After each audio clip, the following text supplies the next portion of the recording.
Discipline. Real quick. Guys, when your teachers ask you to do something, you don't sit there and think about what your next response is. You should immediately comply with what they've asked you to do. They are the boss in that classroom. Is that understood? Yes. Shirt tails need to be tucked at all times. We wear a belt, guys. Okay? Cafeteria, make sure we're picking up after ourselves, things of that nature. I know we got Christmas gifts, the clogged shoes. Okay? They don't have a back to them. They've got a back, but it's more of a slide-in back. So we can't have that. We've got to have something with the heel on the back. So no clogged shoes anymore, okay? We good with that deal? Remember, if you are in class, your number one goal is to be learning, not distracting others from learning. You understand? So when we're in this assembly, we're going to be listening to someone speak up here, and your goal is to take in as much information as you possibly can, and you might actually learn something. All right? How do we do that? We sit up in our seats. We make sure our ears are open, and our brain's concentrating on who's up here, not what's going on 5 minutes from now, 10 minutes from now, 30 minutes from now. The most important part is right now here. The next important part is when we go back to class. Any questions? Eden is going to lead us off.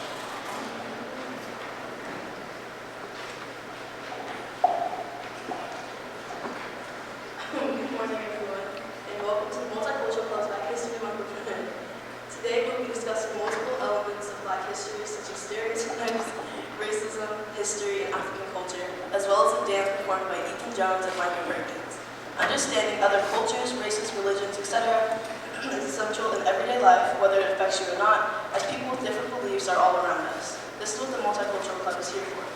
Now I'd like to give a special shout out to Mrs. Kay Johnson, an extraordinary guest speaker who has taken the time to be here with us today. Kay Johnson is an energy force to be reckoned with.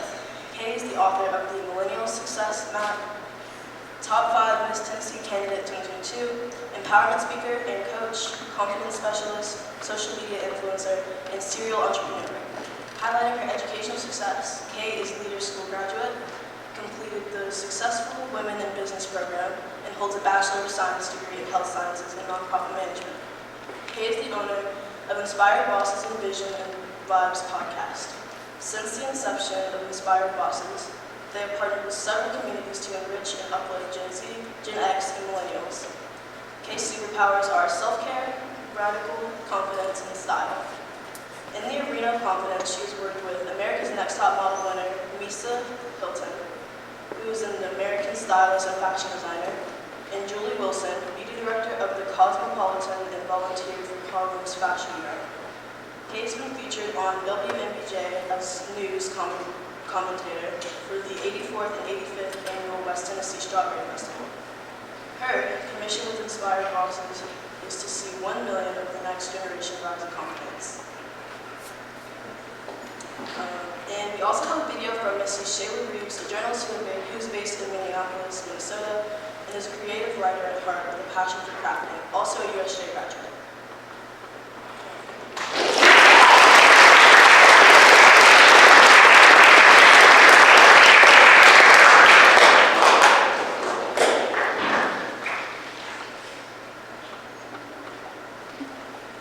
Well, thank you so much for the introduction, Eden.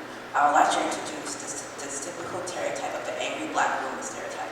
This stereotype portrays African American women to be ill-mannered and not a team player.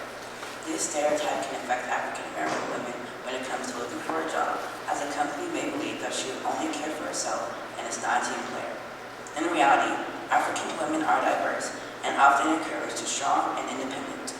They may be driven to work twice as hard as their counterparts to overcompensate for the stereotype.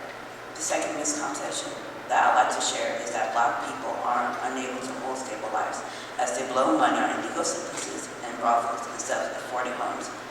The reality is that according to a survey in 2016, 23% of Black men are considered upper class, which may be considered small, but is. In reality, 2.5 million successful Black people. In reality, due to discrimination and racism, and a long history of slavery, became a successful man who was black, and unlikely for people who are stuck in the past. That 23% shows how black men are persevered through the common stereotype to prove they hold more words than meets the eye. We're trying to feed this stereotype by proving Tori's daily. I've finished my topic, and I'll be passing the mic to Chloe Hudson while she gives us a talk about racism.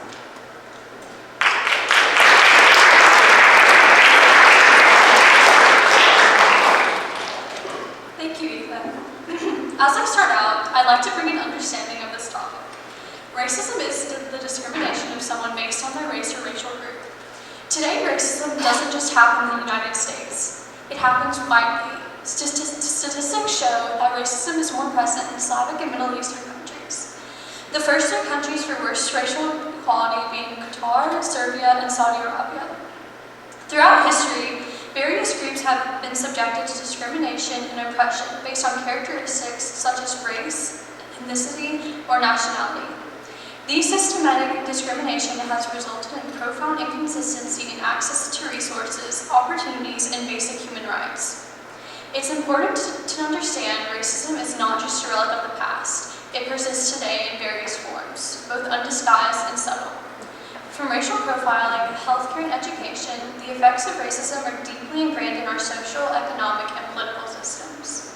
Now, I will be passing the mic to Hannah Wasway, who will be sharing some history about how African Americans evolved from slaves to regular people.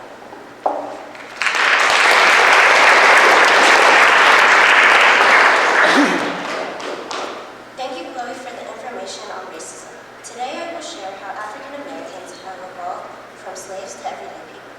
We all know that most African Americans are descendants of enslaved people who were brought to America to work in the New World. Slaves were brought to America in 1776, and after over 300 years, Congress passed the 13th Amendment, abolishing slavery in the United States on December 6, 1865. However, the rights of these people were severely limited. For a long time, they were denied a rightful share in the social, economic, and political progress in the United States. Civil rights leaders like Martin Luther King Jr., Medgar Evers, and many others fought for equality in America, regardless of what other people thought of African Americans. Today, most of America has changed, and African Americans can now aim higher than voting in Senates. Now we can aim to be President, Secretary of State, and more. Now I will give the microphone to Rachel Rivera, who will share a topic about African languages.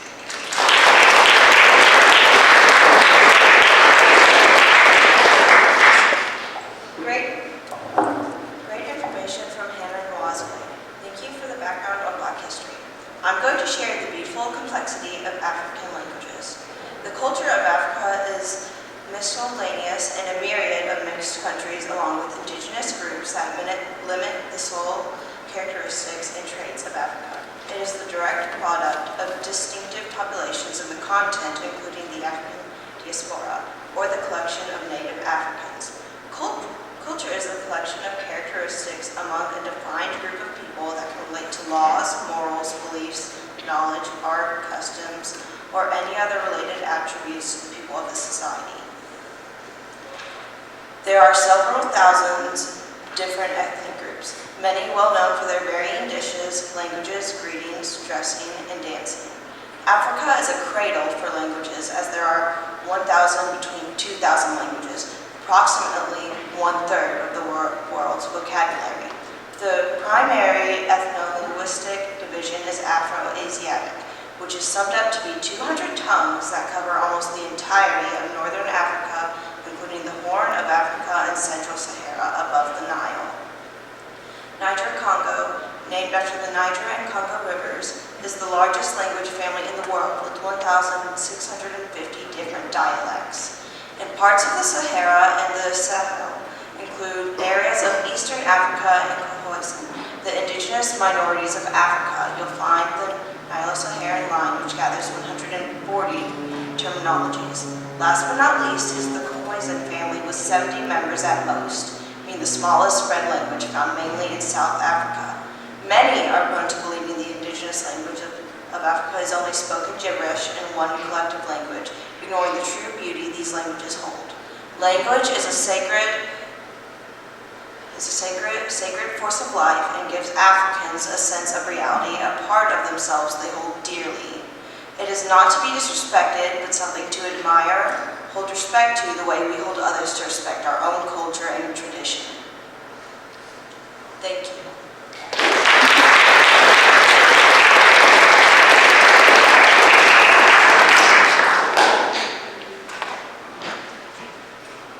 And now we have our guest speaker, Kay Johnson, and after we'll have Ethan Jones, who performed last year, doing a duet alongside Micah Perkins, my sister, who's in 5th grade. So please give a warm welcome to our dancers and speaker.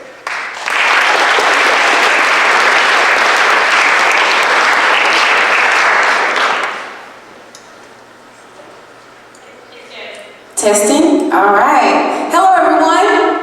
Hello. Come on out. Hello, everyone. How y'all doing? I'm just going to test the room a little bit. We're going to bring some energy in here because it's a little down. Okay, so let's bring it up. Let's test over here. 6th graders, can I get a hey? Hey. Come on, 6th grade, one more time. Hey. Hey. All right, 7th grade, what y'all got over here? Can I get a scream, a holler, or something?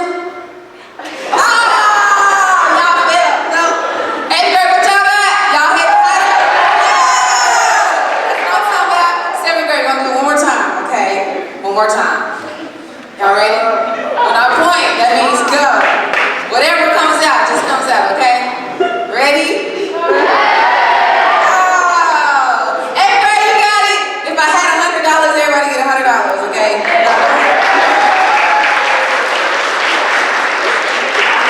I'm Kay Johnson, and it is a great opportunity to be here, and guess what? We're going to talk about the gift of opportunity, okay?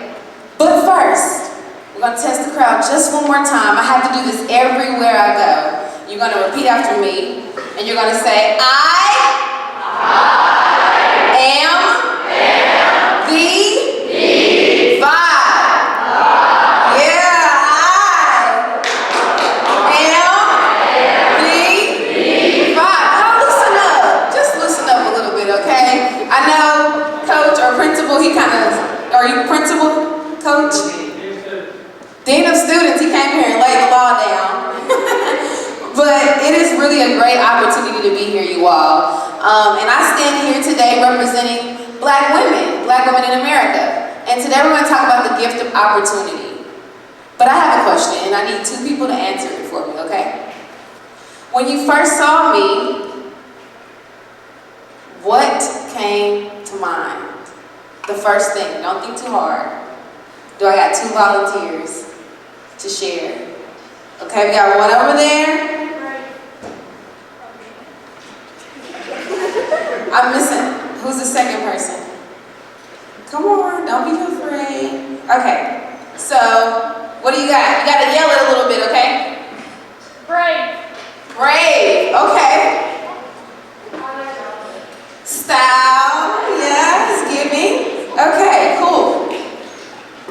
So, when it comes to opportunity, it is the amount of time or a situation in which something can be done.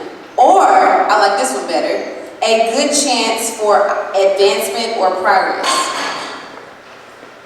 Everybody got that? Opportunity, a good chance for advancement or progress.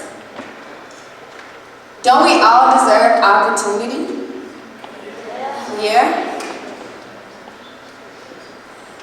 And so when it comes to Black History Month, being black and understanding blackness in America, we have to get curious. There is power in curiosity. I was actually having a conversation with one of the French teachers here, and we talked about this point a little bit. And a lot of the times we grow up, we just know what we know, and we think that everybody knows what we know. And sometimes we don't stay curious about other people. So there is power in curiosity. Can somebody look at the next person beside you and say, there is power in curiosity. I like that he pointed out that I'm brave. And I like that she pointed out my style. The reason why I like that he said I was brave is because you have to be brave in order to be willing to get curious. curious about my hair, curious about my bedtime routine. How do I keep my hair this way? Does it take more to wear an afro or not? What type of food do I like to cook? What's a part of our culture? But sometimes we don't ask those questions because we're like, oh, that's kind of a weird question to ask, right? So we have to be brave enough and willing to be curious about other cultures. Not just black people, but Hispanics, Chinese, you name it, there's so many, right? So look again at the person next to you and say, another person, not the same person, say, there is power, in curiosity. When we get curious, we're able to expand our understanding and we need to create empathy. Because now you know more about a person's, I guess, background, upbringing, because you got curious. You understand them better, you judge them a little bit less harsh. Because sometimes we can be judgmental and be very harsh with our judgment. Because they're not like us, they didn't go to the same school as us, they don't know anything about this, they don't drive the same car, they don't live how we live. But there is power in curiosity. Now my second point is about questions. Questions free us. It liberates us. Because when we get a question, and I remember USJ is about lifelong learning, correct? So if we're going to be lifelong learners, that means we have to continue to be students and ask great questions. And today we have created a space for you to ask questions, for you to become curious and to learn more about a race and the background and the culture and the history of a race that has been oppressed in a lot of different ways. They just named them through language, through different systems. So we have to be able to ask those questions and be brave enough to even swallow hard truths sometimes.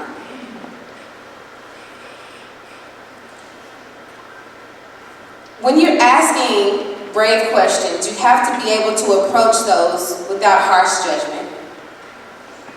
And it also gives you the opportunity to be active in the participation of the process. America needs a lot of healing when it comes to understanding racial differences and creating space for unity. There's so much separation, you can see it. You can go to one neighborhood or one city and see that they don't get a lot of love. We'll just say love. And then in some cities, in some neighborhoods, there's a lot of what we're calling love. So, when thinking about questions, it's the act of setting someone free from imprisonment, slavery, or oppression. It's releasing them. It's releasing them from your own judgment. It's releasing them from oppression of your own judgment because you don't know or you don't want to know. And then it's also creating freedom from limits on thought or behavior. That's what questions do. It creates freedom. When you can ask a question and be brave in it, there's a sense of freedom, there's a sense of belonging, there's a sense of unity and a sense of understanding because I asked a simple question. But we have to continue to create spaces like this so that we can understand each other better. And I had some students write down some things about what they wanted to know about, Caucasian white people, or what they wanted Caucasian and white people to know about them. And one of my students, I remember this because I kind of chuckled a little bit, but she said, she's a Hispanic girl, she said, I want them to know that we don't come over here just to take your jobs, we come over here for opportunity. Because where she was raised is violent, it's crime. And she was raised in Mexico. So she didn't come to America to be judged about an opportunity that she needs for privilege to be able to eat well and be well, sleep well. She came so that she could have an opportunity. So look at somebody else and say, the gift of opportunity. So before you make a harsh judgment, think about that person And you never know what someone is going through on the inside or at home. It could be really rough. So before you make a harsh judgment, maybe ask a genuine question. The next point I want to talk about is solidarity and awareness. Once you become aware, there is a sense of unity created between us. And all of these have to do with opportunity. So when we talk about awareness, it's removing conversations around race and society removes, well, I saw this quote and I thought that this would be good to talk about with you all. When you're removing conversations around race and society removes truth and reality from education. I'm going to say it one more time. Removing conversations around race and society removes what? Truth and reality from education. And a lot of the times we're judged based on what school we went to, what type of education we got. But that doesn't mean that I'm less than or that I shouldn't get an opportunity to be or to become. Right? It should just not be because of my style that I get the opportunity, but because of my skills and my ability to connect, to be able to create space for unity in America. But America starts with us. It starts with you. You're going to be the next adults making decisions and policies and procedures and mayors and whatever else that you guys are interested in, inventions, technology. And we have to remember when we're creating these things, who are we leaving out or who are we not considering? Because we have removed truth from the conversation, removed truth about race and society from our education.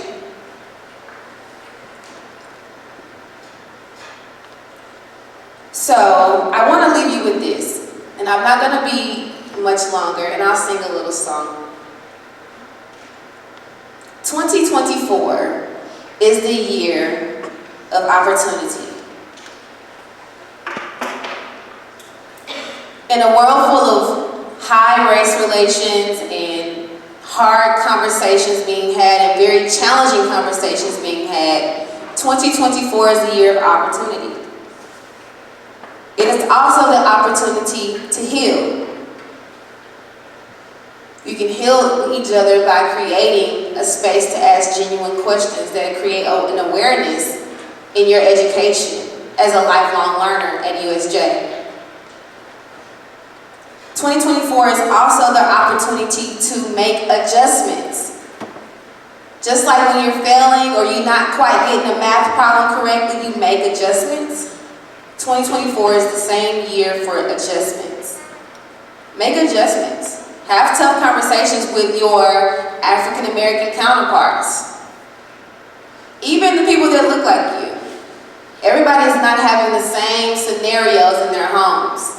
Ask about the food, ask about the culture, ask about their hair, ask about hair products. What's different? How's it different? 2024 is also the opportunity to create space for curiosity and true togetherness. We all have to eat, we all have to sleep, and we all have to work. There's more about us that is the same than there is more about us that is different.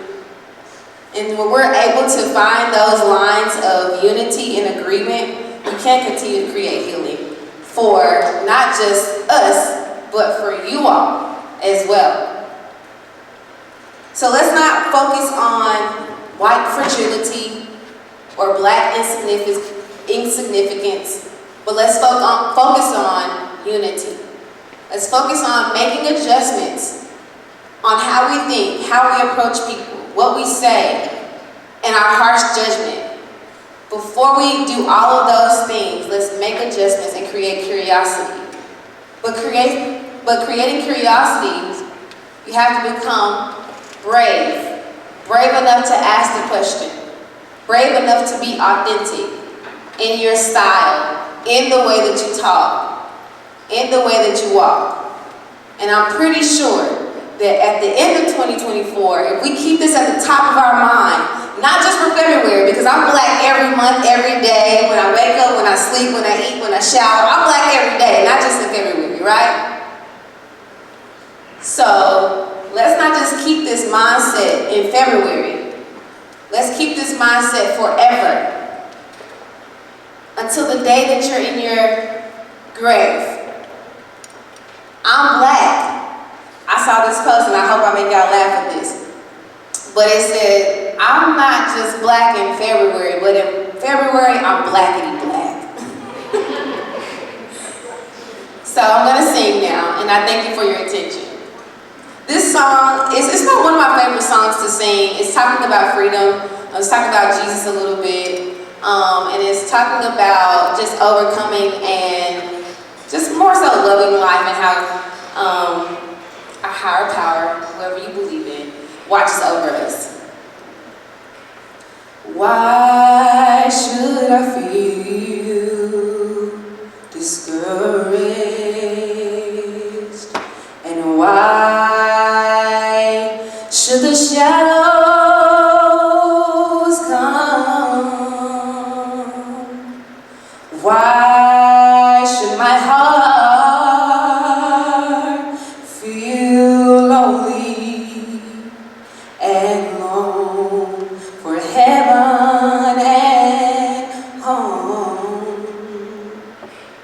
When Jesus is my portion, a constant friend is He. His eye is on the sparrow, and I know He watches me. I sing because I'm happy. I sing because I'm free. His eye is on the sparrow, and I know, and I know.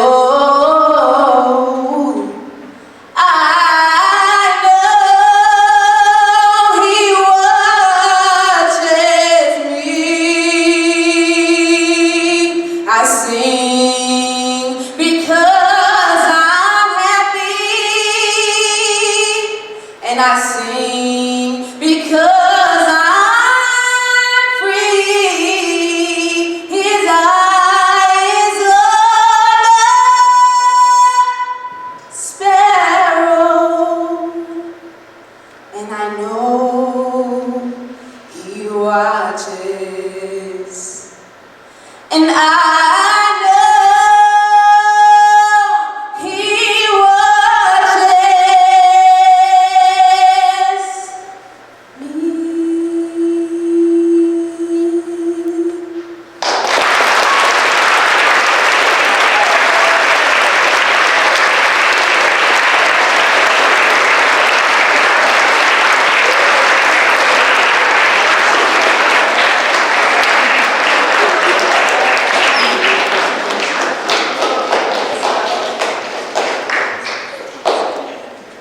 So now we have a video from Ms. Shayla Reeves. She couldn't be here with us today. She's a journalist based in Minneapolis, Minnesota. And she's also a USJ alumni. So.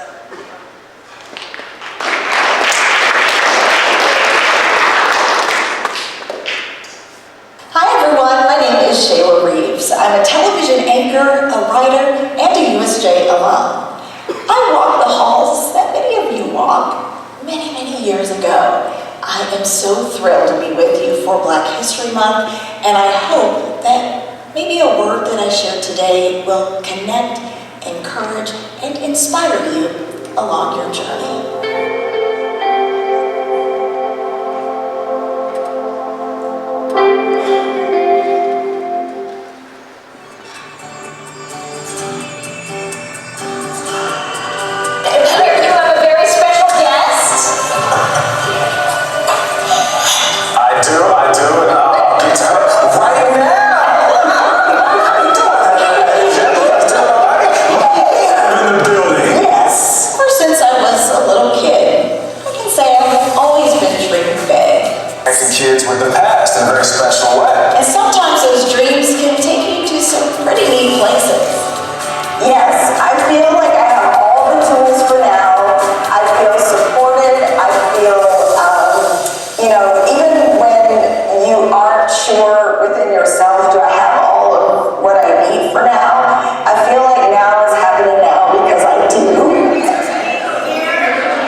courage to put a book into the world. It's inspiring more teachers around the country to teach.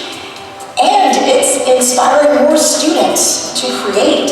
Throughout history, a lot of people who look like me have been creating a lot of pretty cool things. Some of them all of us use every day. How many of you love potato chips? Did you know their name exist without the contributions of George Grossbeck and his sister, affectionately known as Kate?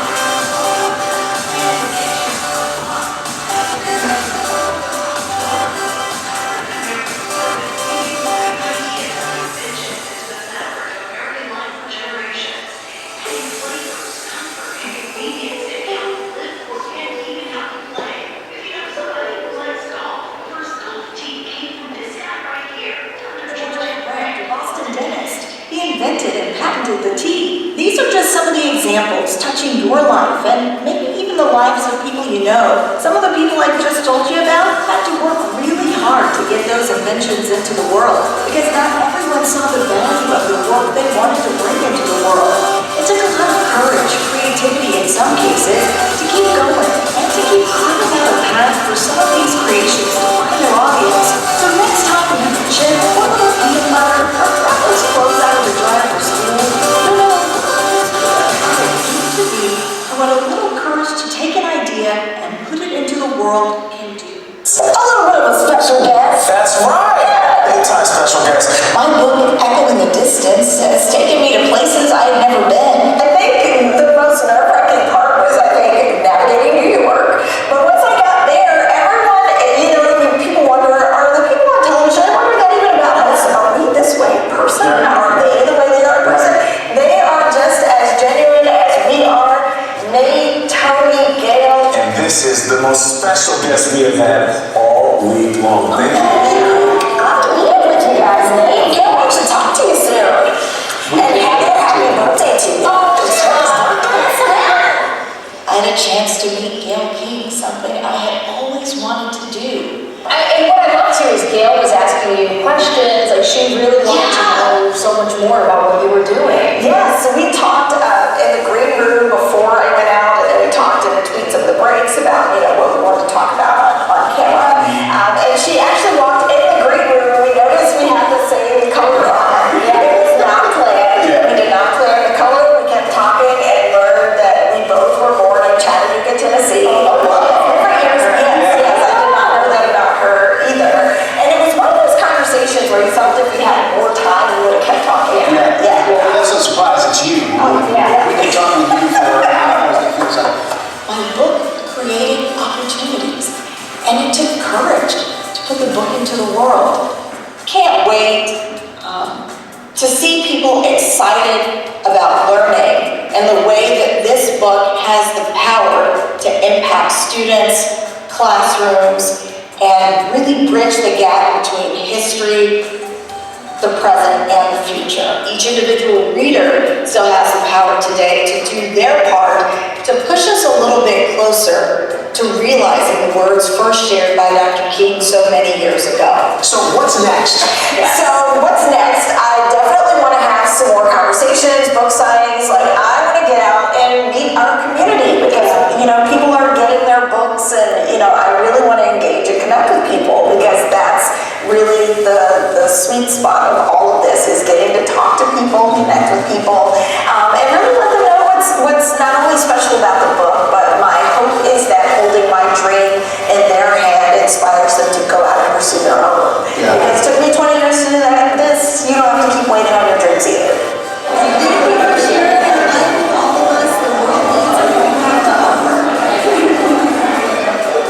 What idea are you sitting on?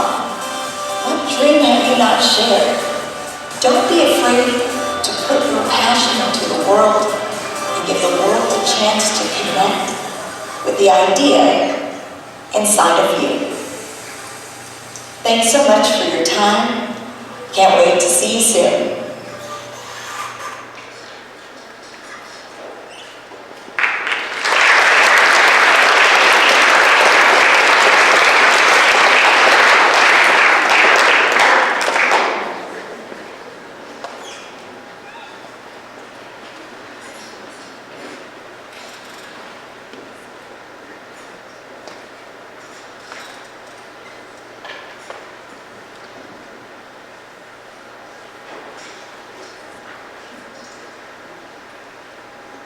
Determined to let Wallace see what he had done to me.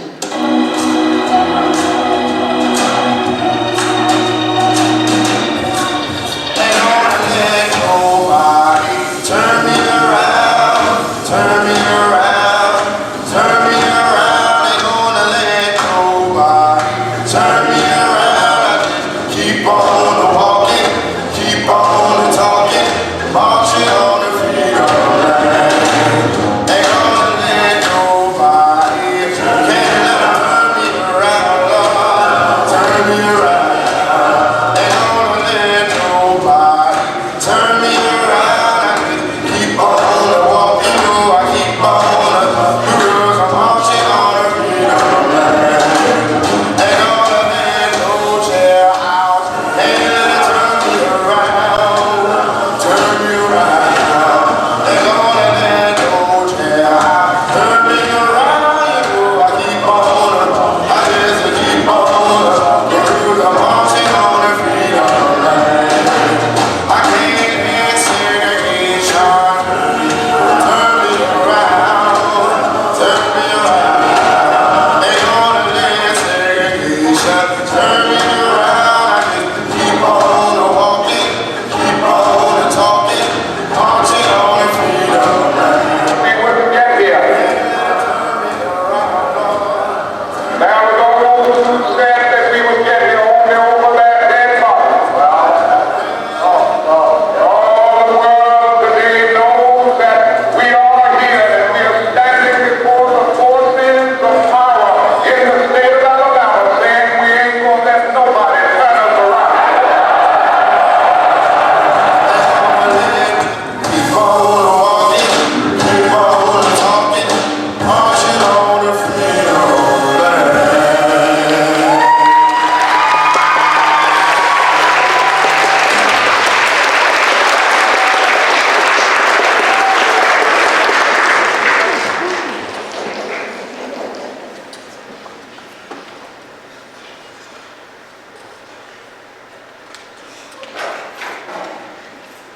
Can we please give a big applause to our fantastic speakers and dancers?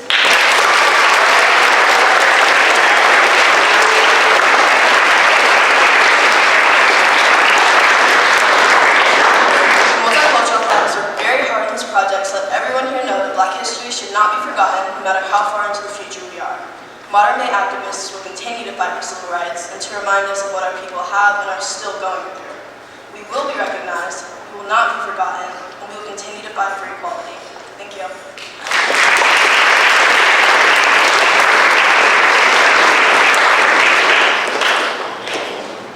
All right, middle school, let's just give one more big round of applause for us.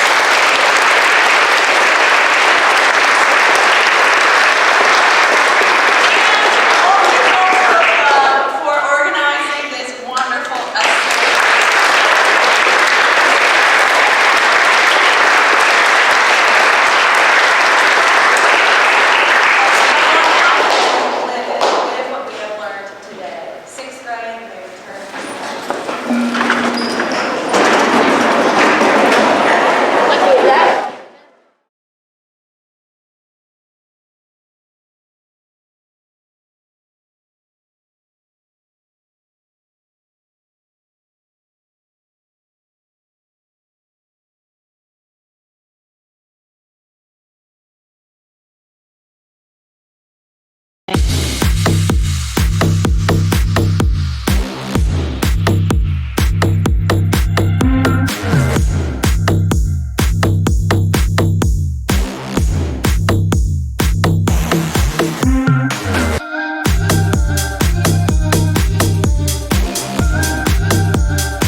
The Ball Game Blitz Sports Network by Worthy Road Studios. With over 750,000 views in 2022, we are where you need to advertise. Please subscribe to our Worthy Road Studios YouTube channel and join the other 4,000 subscribers watching local sports. The Jackson Rockabillys, Union and Bethel Universities, USJ, TCA, JCS, and Peabody. Our multi-camera broadcasts include slow motion instant replay, on-screen scoreboard and graphics, and professional announcers. Thanks to the sponsors who make it all possible. Ball Game Blitz Sports Network by Worthy Road Studios, the premier sports broadcast network in West Tennessee.